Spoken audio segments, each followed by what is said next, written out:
So, princess, and has basically just gotten handed one of the most powerful positions in the entire British royal family. And honestly, nobody's really talking about what this actually means for the monarchy right now.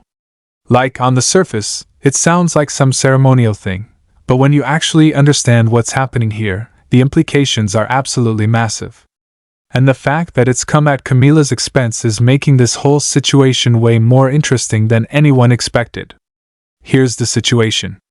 The red box, that legendary box that holds all the classified intelligence briefings and state documents that only the monarch actually gets to open.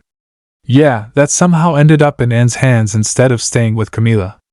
And before you think that's just some symbolic move, understand that in the language of the British monarchy, whoever holds the keys to that red box is basically holding real power. We're not talking ceremonial stuff here. We're talking about who gets to see classified intelligence, who gets final say on legislation, who actually runs the show when things get complicated. It's the actual source of constitutional authority. And Anne suddenly has it, while Camilla just doesn't. King Charles made this decision, and it's telling people a lot about how he's thinking about his own reign and who he actually trusts when things get serious. Because here's the thing about having a queen consort. Sure, Camilla's married to the king. She's always by his side at events. She's technically one of his closest daily companions. But when it comes to the actual machinery of running the country, she got completely shut out. And that's intentional. It's not an accident or some weird oversight. This was a deliberate choice. So, you've got to understand the context first. King Charles is dealing with his own health stuff right now, which is obviously putting pressure on the entire system. You can't have a monarch who's constantly dealing with medical treatments also trying to manage all the day-to-day governance. Something's got to give. The question becomes, who steps in to fill that gap? And this is where it gets really interesting because the obvious choice on paper would be Prince William. He's the heir. He's the future king. Logically, he should be the one handling administrative responsibilities while Charles is recovering, right? Except William can't do it. And honestly, when you think about his actual life right now, it makes complete sense why Catherine is dealing with her own serious health situation and going through recovery. William's got 3 young kids who need him present and involved as a father. He's basically being pulled in every direction emotionally and practically. And on top of all that, he's already carrying the psychological weight of knowing he's going to be king someday, forcing him to also absorb every single day of actually running the monarchy while managing all of that would just break him. It's too much for one person, especially when that person also has young kids and a wife who's recovering from something serious. So instead of the apparent, Charles looked at his sister. And this is where the masterstroke comes in because Anne is actually perfect for this role in ways that William could never be. At least not right now.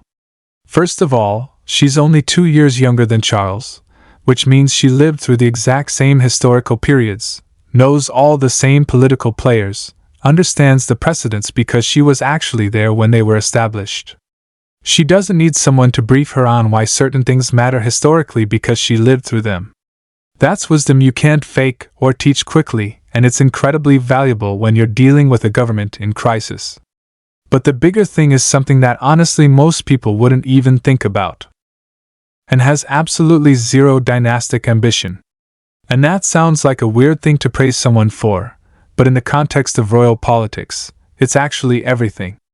See, there's this whole system of male preference primogeniture that existed when Anne and Charles were kids, which basically meant that even though she was born second and Charles was born later, eventually he moved ahead of her in the line of succession just because he's male.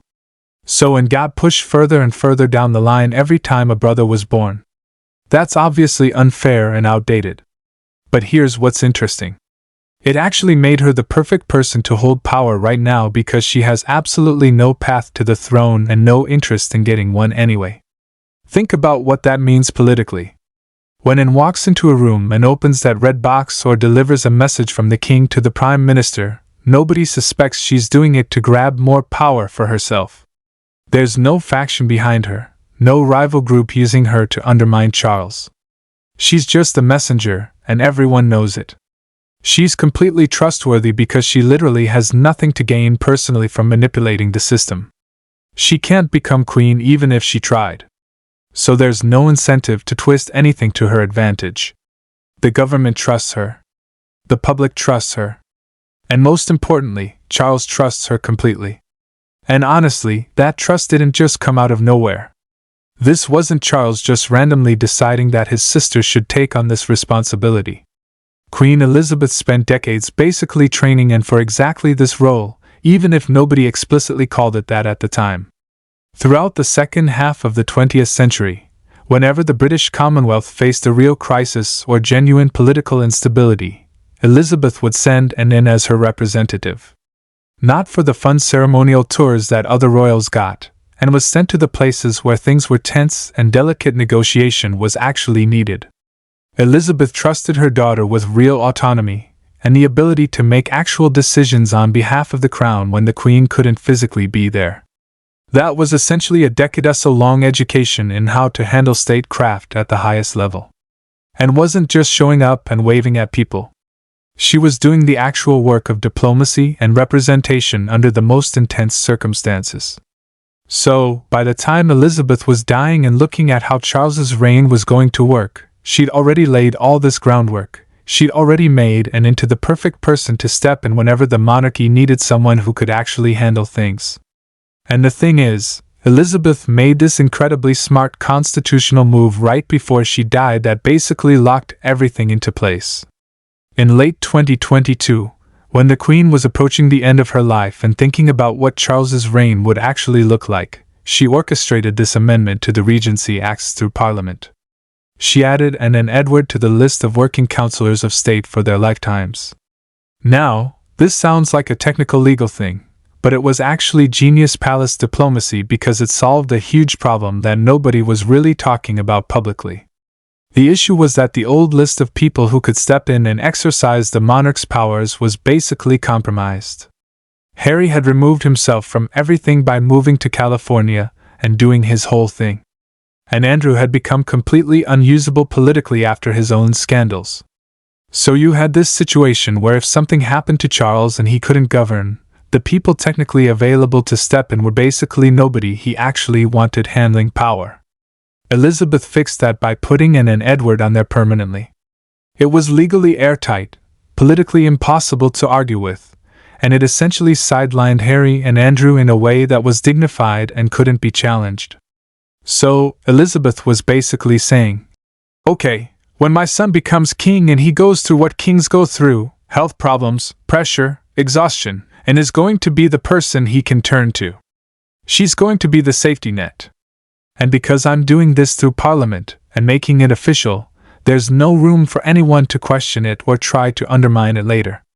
But before any of that, Anne had already been collecting these titles and honors that were basically signaling to everyone who paid attention that she was climbing into a different tier of importance within the family. In 1987, Elizabeth gave her the title of Princess Royal, which is this ancient designation that can only be held by one person at a time, and traditionally goes to the eldest daughter of the reigning monarch. It's not just a nice thing you give to a family member. It comes with an implicit expectation that you're going to dedicate your entire life to service to the crown separate from whatever political situation the country is going through. It's basically a formal marker saying this person is singularly important to how we function as a dynasty. Then in 1996, Anne got invested as a Knight of the Thistle, which is Scotland's highest order of chivalry. And this is actually significant because it wasn't random ceremonial stuff. And had spent years actually doing serious work in Scotland, managing complex relationships and charitable stuff in the Commonwealth, really getting involved in the actual welfare of communities there instead of just showing up for photo ops. The investment as a knight was basically the nation saying, okay, we see you. We recognize that you understand this country on a deeper level than just ceremonial appearances. And then when Charles had his coronation in 2023, he did something really interesting. He chosen to be his gold stick in waiting, which is this historic role that dates back centuries and is traditionally given to someone the monarch trusts with their personal security and safety. So there's an in full military uniform riding on horseback directly behind Charles's gold state coach through the streets of London during his coronation. That's not just a throwback to tradition. That's Charles publicly putting his trust on record in front of the entire nation. He's literally showing everyone that, and is the one who has his back, the one defending him and the dynasty. It's incredibly symbolic, and it was a signal that nobody could miss. What's been interesting is watching how Anne's relationship with her husband Timothy Lawrence has also gotten elevated right alongside her. Timothy came into the royal household back in the mid-1980s when he was a young naval officer chosen to be an equity to Queen Elizabeth. He wasn't famous or pushing for attention. He was just there working within the machinery that kept the family running, observing what it actually took to manage all the pressure that Anne was carrying.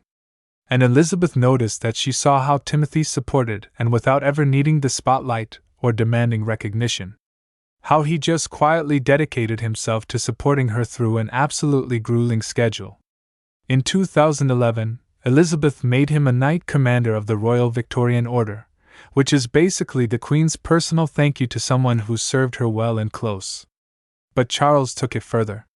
Recently he elevated Timothy to Knight Grand Cross of the Royal Victorian Order, which is literally the highest rank in that entire system.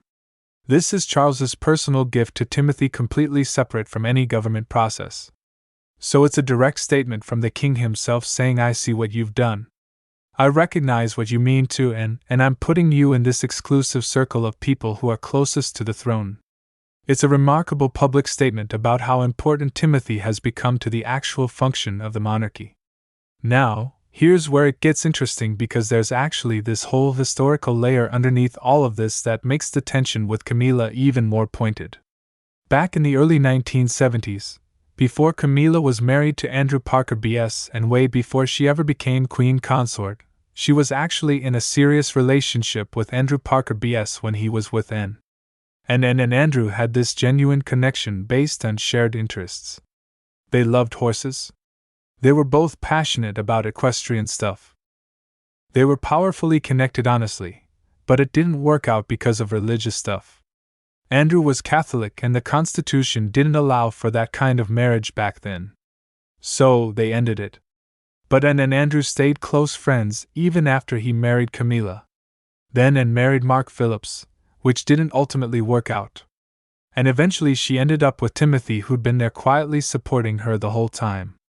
And that relationship became the stable, grounded partnership that let Anne actually function and do the incredible amount of work she does. She does over 450 engagements a year, which is more than basically any other working royal. And Timothy just supports that without needing anything from it. So when you look at what's happening now with Camilla being completely excluded from the red box and all the actual power while Anne is ascending, there's this whole complicated history underneath it. Camilla's married to the king. She's the queen consort, and yet she's being shut out from the actual mechanics of governance.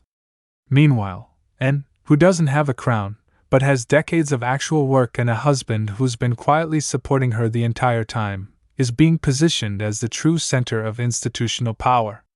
The British public has basically already made up their minds about what they think of all this, and the numbers back it up.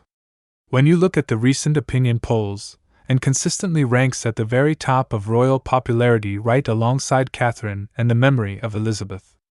People see her as the most hardworking member of the family, the person who actually shows up and does the job without needing constant validation or media attention. And they're not viewing her elevation to this region-adjacent rule as some political maneuver or power grab. They see it as justice.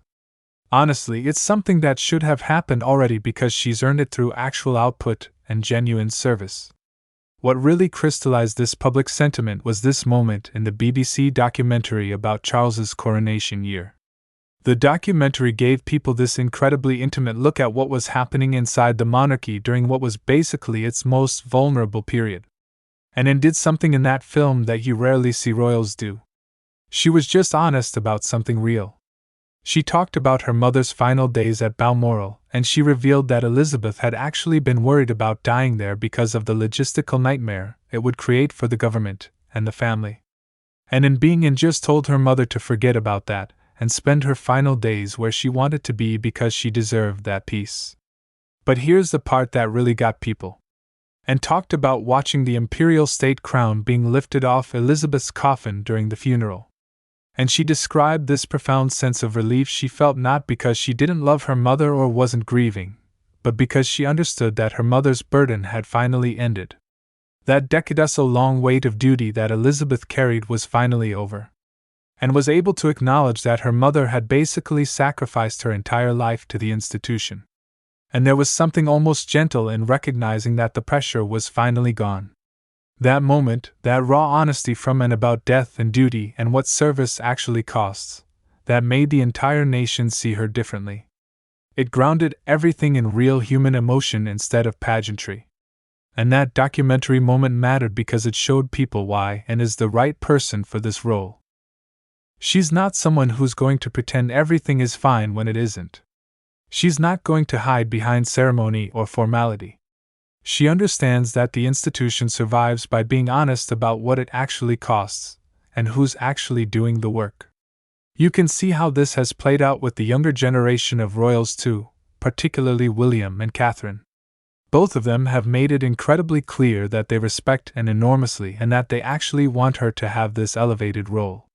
William especially has been outspoken about viewing Anne as an essential shield for the family. Someone whose integrity and work ethic is so beyond question that it protects everyone around her from constant media scrutiny.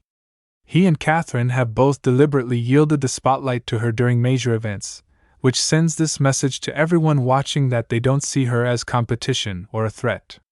They see her as someone who's doing the actual work and deserves recognition for it. And William clearly understands that Anne's elevated position actually helps him right now. It takes some of the pressure off him at a moment when he's dealing with Catherine's recovery and trying to be present for his kids. He doesn't have to try to be everywhere doing everything. And is handling the heavy administrative lifting which gives him space to be a father and a husband and eventually a future king. But not all three at the same time right now. It's actually a really smart power distribution and William gets it. The thing that's become almost impossible to ignore though is what this elevation of Anne means for Camilla's position. Because while Camilla gets to sit next to Charles at state occasions and occupy the title of Queen Consort, she's fundamentally excluded from actual power. She doesn't get the red box. She doesn't get to classify briefings. She doesn't get to open state documents or sign things into law. She's basically a ceremonial presence while the actual machinery of governance flows around her into Anne's hands. And that's not an accident or an oversight. That's a deliberate statement about what Charles values and who he trusts with real authority. There's also this lingering shadow of Diana that Camilla has spent her entire time in the royal family trying to navigate. The British public never really forgave her for the role people perceived her playing in Charles and Diana's marriage. And even though decades have passed and Diana's been gone for years, there's still this weight to it. So now when Camilla's watching and gets celebrated by the public and elevated by Charles while she's sidelined from actual power, it's got to be this crushing realization about her actual position within the institution. She's married to the king, but she's not trusted with the things that matter. What's actually fascinating about where the monarchy is right now is that it's fundamentally changed how it operates. The old palace approach was to maintain this illusion that everything was perfect, that the royals were somehow above the struggles that regular people deal with.